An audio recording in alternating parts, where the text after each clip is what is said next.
Hello दोस्तों, मेरा नाम है शेखर और स्वागत है आप सभी का हमारे ट्यूब चैनल शिखर स्टडी पॉइंट पर। तो दोस्तों, इसमें हम देखने वाले हैं उत्तराखंड के 25 महत्वपूर्ण प्रश्नों को।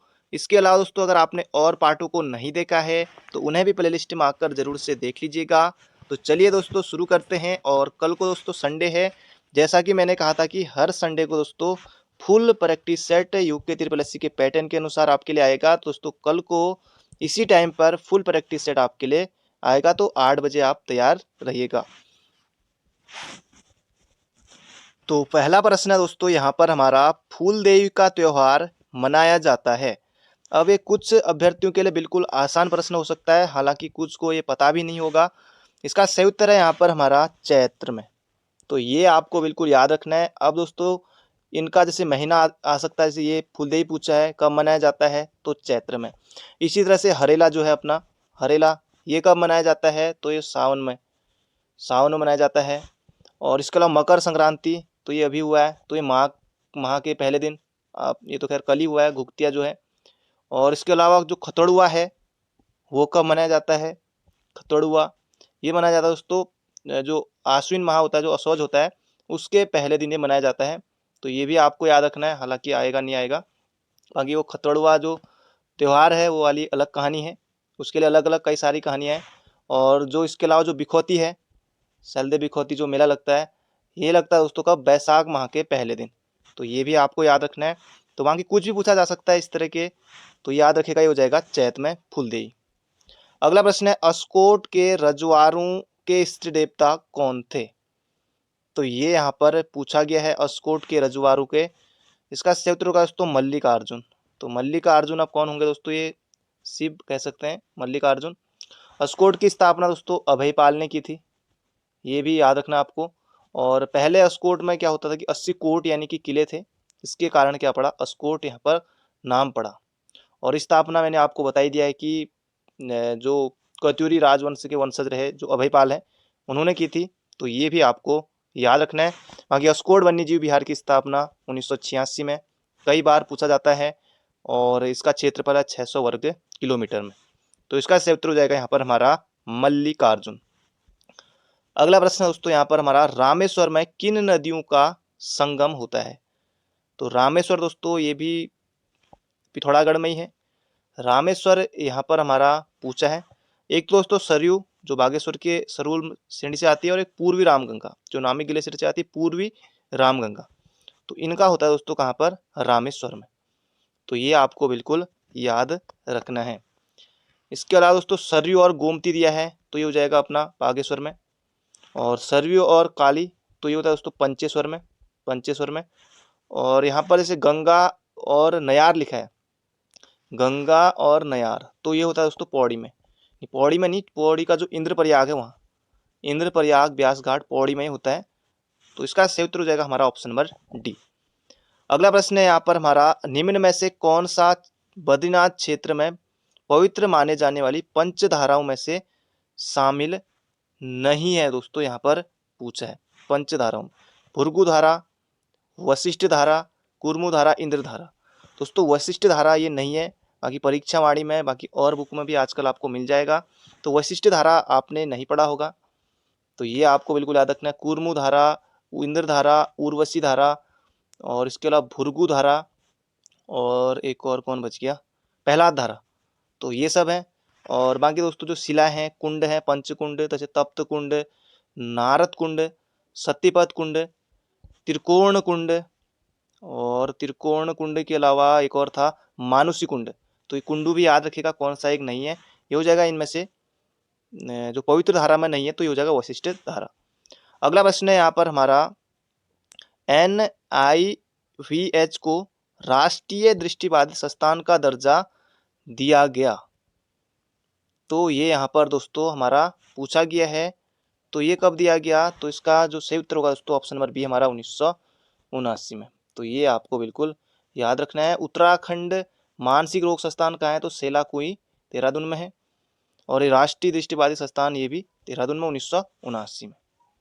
अगला प्रश्न है यहाँ पर हमारा, पावर नहीं, पाबर तथा या पब्बर तथा टॉन्स नदियों के संगम पर बसा जौनसार सीमांत नगर त्यूनी का पुराना नाम क्या था। कुल मिला के यही पूछ रहा है कि जो त्यूनी का पुराना नाम क्या है, वो क्या है। बाकी कौन सी नदी है, पब्बर और टॉन्स नदियों के संगम पर है ये हमारा जो त्यूनी है। तो ये हो जाएगा दोस्तों यहाँ पर हमारा गुदिया खाटल इसका जो था पुराना नाम था। तो ऑप्शन नंबर ए हो जाएगा इसका बिल्कुल सही उत्तर। अगला प्रश्न है, डांडा नागराजा को किस भगवान के रूप में पूजा जाता है। तो ये हो जाएगा कृष्ण। तो डांडा नागराज दोस्तों ये टिहरी में है, तो ये हो जाएगा हमारा कृष्ण।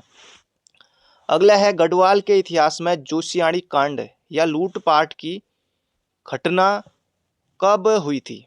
तो ये यहाँ पर दोस्तों जोशियाड़ी कांड ये हुआ था कब। ऑप्शन नंबर इसका हो जाएगा दोस्तों कौन सा, 1785 में। तो ऑप्शन नंबर ए हो जाएगा इसका बिल्कुल सही उत्तर। और उस समय कौन था दोस्तों, ये हो जाएगा जयकीर्त शाह था, जयकीर्त शाह।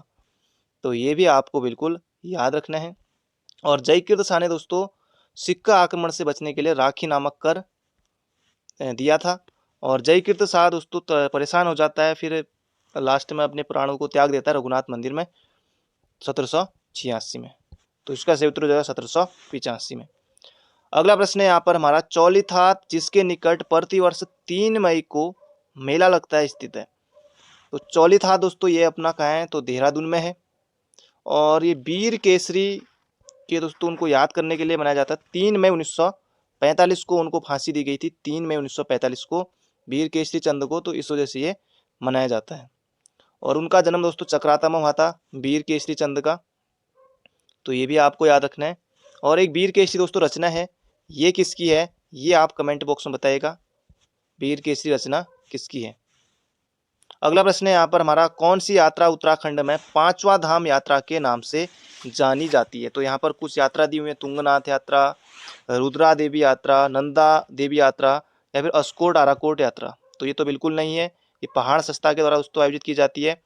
1974 से चल रही है, हर 10 वर्ष में होती है। तो पिछली बार 2014 में हुई थी, तो 24 में होगी अब। नंदा देवी ये भी 12 वर्षों में होती है, ये भी 14 में हुई थी, ये भी अभी तो बाद में ही होगी 12 वर्षों बाद।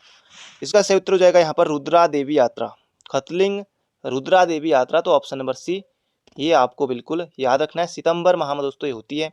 बाकी जो टिहरी से होंगे उनको भली भांति पता होगा, बाकी सभी को पता होगा क्योंकि बुक में सभी पढ़ते हैं। तो किसी भी जनपद में कुछ भी छोटी छोटी चीज़ें भी पता होती हैं। तो बढ़ते हैं अगले प्रश्न की तरफ। अगला प्रश्न है, सर्वाधिक अनुसूचित जाति के लोग किस जनपद में साक्षर हैं। अनुसूचित जाति यानी कि दोस्तों एससी की यहाँ पर बात चल रही है। तो देहरादून आपको नहीं करना है, ये हो जाएगा हमारा ऑप्शन नंबर बी नैनीताल। सर्वाधिक साक्षरता दोस्तों की जनपद की है, तो वह है देहरादून की, देहरादून। तो ये भी आपको बिल्कुल याद रखना है। तो बढ़ते हैं अगले प्रश्न की तरफ। तो यहाँ पर से उत्तर होगा हमारा नैनीताल।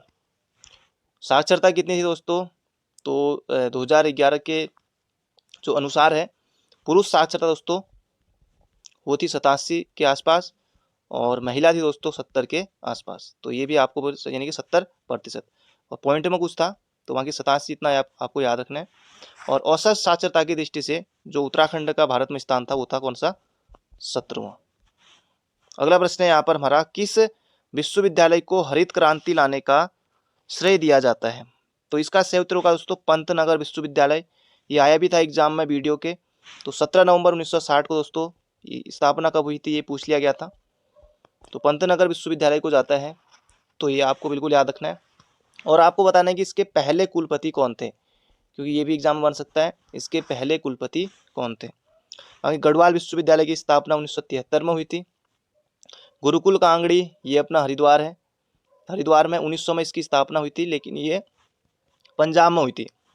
1902 में आया था ये हरिद्वार में के वहाँ कांगड़ा में। तो ये आपको बिल्कुल याद रखना है। बाकी कुमाऊं विश्वविद्यालय, गढ़वाल विश्वविद्यालय एक ही साथ बने थे 1973 में।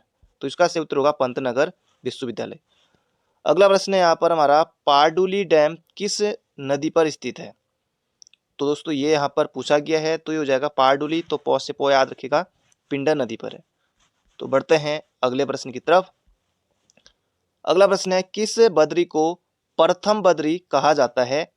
इनमें से आपको दोस्तों बताना है किस बद्री को जो है प्रथम बद्री भी कहा जाता है। तो इसका सही उत्तर होगा दोस्तों कौन, जो सबसे सीनियर होंगे यानी कि वृद्ध बद्री।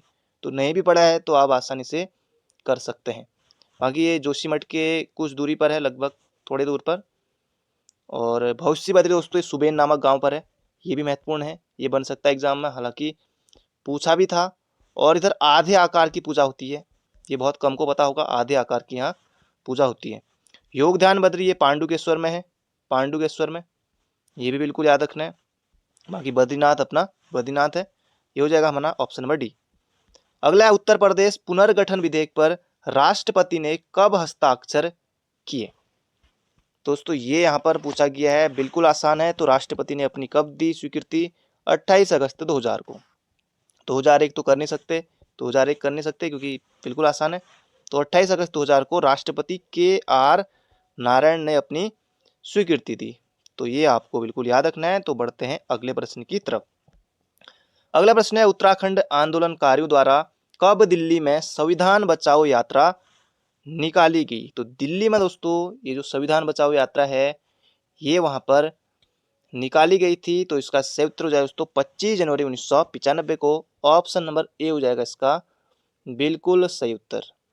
और बाकी फिर 21 फरवरी 1995 को राज्य मांग को लेकर PM को 10,000 पोस्ट कार्ड भी प्रेषित किए गए थे। तो इसका सही उत्तर हो जाएगा हमारा ऑप्शन नंबर ए।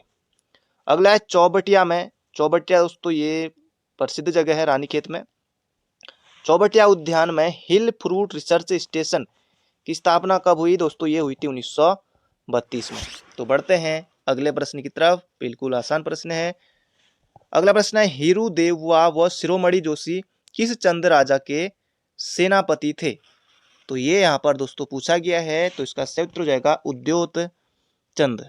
उद्योत चंद, उद्योत चंद के साथ दोस्तों एक उद्योतगढ़ नहीं मतलब कि बधानगढ़ का किला इसने जीता था, बधानगढ़ का किला, ये भी आपको बिल्कुल याद रखना है। बाकी जैसे हीरू देववा है, शिरोमणि जोशी है, और इसके अलावा एक और सेनापति था मैसूसा, वो भी सेनापति था। और इसने त्रिपुरी जो देवी मंदिर है दोस्तों अल्मोड़ा में, वो बनाया था उद्योत चंद ने। बाकी बहुत सारे कार्य थे, ये हो जाएगा उद्योत चंद। अगला प्रश्न है यहाँ पर हमारा, और भारती चंद दोस्तों डोटी पर आक्रमण करने वाला पहला इस चंद शासक था। अगला प्रश्न है पौरव काल में सिंचित भूमि को कहा जाता था। तो ये यहाँ पर पूछा गया है। तो इसका सही उत्तर हो जाएगा सिंचित भूमि को केदार भूमि कहा जाता था। असिंचित भूमि को दोस्तों सारी भूमि कहा जाता था, असिंचित भूमि को। तो ये भी बिल्कुल याद रखना है। तो बढ़ते हैं अगले प्रश्न की तरफ। अगला प्रश्न है बुरांस को कब संरक्षित वृक्ष घोषित किया गया, या बुरांस वृक्ष को कब संरक्षित घोषित किया गया। तो ये हो जाएगा 1974 में, 1974 या 1972 में से ही रहता है। तो बुरांस हो जाएगा 1974 में। कस्तूरी मृग को 1972 में संरक्षित घोषित किया गया था। तो ये हो जाएगा बुरांस को 1974 में। अगला प्रश्न है किस बुग्याल के पास ठंडे पानी का कुंड है। ठंडे पानी का कुंड है गंगोत्री, मिलम, कफनी या फिर सुंदर ढूंगा। तो दोस्तों गंगोत्री नहीं है, ये है सुंदर ढूंगा। सुंदर ढूंगा ग्लेशियर दोस्तों कहाँ है, बागेश्वर में, सुंदर ढूंगी ग्लेशियर। तो ये है बागेश्वर में, तो यहीं पर है देवी कुंड। तो ये आपको याद रखना। अगला प्रश्न है किन्हें अंग्रेजों ने राय बहादुर की उपाधि दी थी। तो किन्हें दी थी दोस्तों, इनमें से बताना है। महावीर त्यागी, देहरादून का सुल्तान, कुमाऊं केसरी, पीडी पांडे, मोहन सिंह मेहता या फिर शोभन सिंह जीना। तो शोभन सिंह जीना इसका सही उत्तर है, ऑप्शन नंबर डी। अंग्रेजों ने राय बहादुर की उपाधि ने दी थी। अगला प्रश्न है अभी तक उत्तराखंड में 4 बार विधानसभा चुनाव हो चुके हैं। जी बिल्कुल सही बात है। सर्वाधिक मतदान किस चुनाव में हुआ। अब 5वीं बार चुनाव होने जा रहा है 14 फरवरी को, 14 फरवरी को। तो सर्वाधिक दोस्तों मतदान हुए थे कौन से में, तो ये हुआ था दोस्तों किसमें, तीसरे वाले में। तो ऑप्शन नंबर ए होगा इसका बिल्कुल सही उत्तर। लगभग की 67% उसमें वोटिंग हुई थी। बाकी अब इस बार देखने वाली बात होगी कि जो इस बार जो 5वें विधानसभा चुनाव होंगे उसमें कितने होते हैं करके। तो बढ़ते हैं अगले प्रश्न की तरफ। अगला प्रश्न है जिला पंचायत के मुख्य सचिव के रूप में कौन कार्य करता है। जिला पंचायत के मुख्य सचिव के रूप में कौन कार्य करता है। जिला पंचायत सदस्य, जिलाधिकारी, जिला पंचायत अध्यक्ष या फिर मुख्य विकास अधिकारी। तो इसका सही उत्तर हो जाए दोस्तों मुख्य विकास अधिकारी जिला पंचायत के सचिव के रूप में कार्य करता है। तो ये भी आपको बिल्कुल याद रखना है। क्षेत्र पंचायत सचिव के रूप में कौन करता है दोस्तों? तब करता है वीडियो। तो ये भी आपको याद रखना है। तो बढ़ते हैं अगले प्रश्न की तरफ। अगला प्रश्न दोस्तों हमारा आखिरी प्रश्न है, उत्तराखंड के प्रथम निर्वाचित विधानसभा के अध्यक्ष कौन थे? तो ये यहाँ पर दोस्तों पूछा गया है, प्रथम निर्वाचित विधानसभा के अध्यक्ष। तो इसका सही उत्तर हो जाएगा, यहाँ पर दिख नहीं रहा है, तो यशपाल आर्य। तो ये आपको बिल्कुल याद रखना है। तो बढ़ते हैं अगले प्रश्न की तरफ। तो अगला तो नहीं है दोस्तों, लास्ट है। तो मिलते हैं बहुत जल्दी एक नई वीडियो में। Thank you friend, thank you so much. बाकी कल को रहेगा हमारा फुल प्रैक्टिस सेट।